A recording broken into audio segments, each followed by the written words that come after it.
This will be individual. Thank you very much, Madam Speaker. My question is to the Minister for Local Government. Minister, considering the recent report into voting at the City of Melbourne rejected double voting, how can the government justify double corporate voting, which effectively halves the vote for over 10,000 residents in my electorate? Call the Minister for Local Government. House will come to order.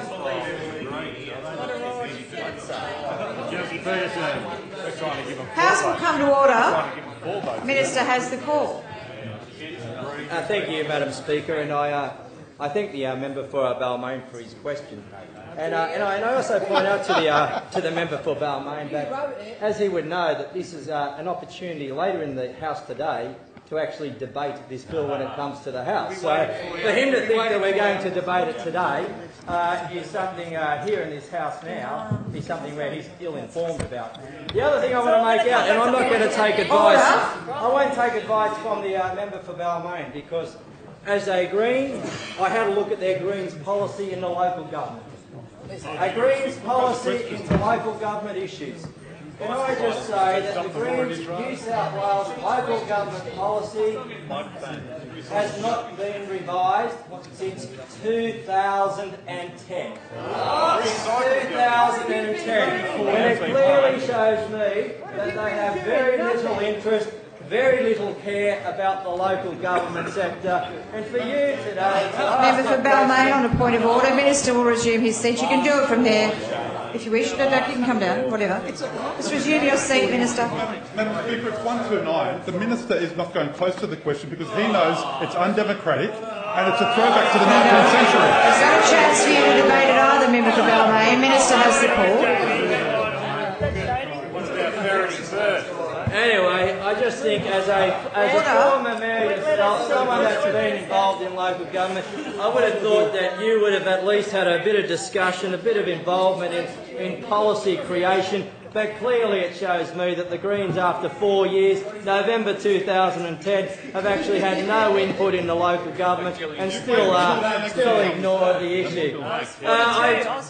Madam Speaker, the proposed changes that are put for the City of Sydney Act, and I'll clear it up. I'm hearing that businesses are going to get a vote.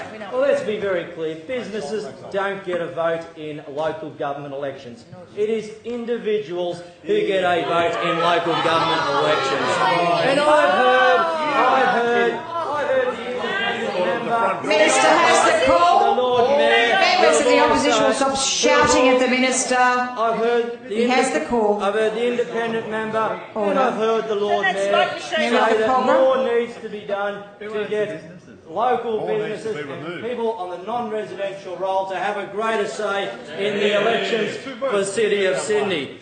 But the answer there, if you have a look at the statistics, it shows that in 2012 there was 1,709 non-residential voters on the roll out of a possible 80,000. Now, in 2008 there was 396 on the non-residential roll. But to get to 1,709 out of a possible 80,000, the City of Sydney spent $243,000 to get this amount of eligible people on the non-residential roll. Now, this was actually decided as a bipartisan committee. It was a joint standing committee that looked into electoral matters. It looked into electoral matters and a number of issues since the 2012 local government elections. Now, this also saw something like 77 submissions made, and it saw something like over 110 questions being asked at the committee there. But I want to make the point. Labor sat on that committee, and the member for Liverpool sat there as well, and in total they asked less than 10 questions. They really didn't care. And you know what?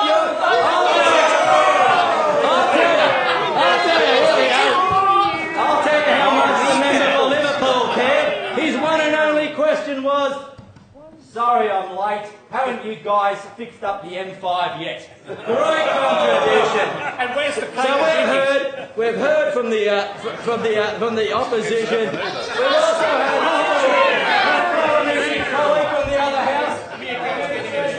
She wasn't talking about laptops. What's that got to do with the local government electoral reform?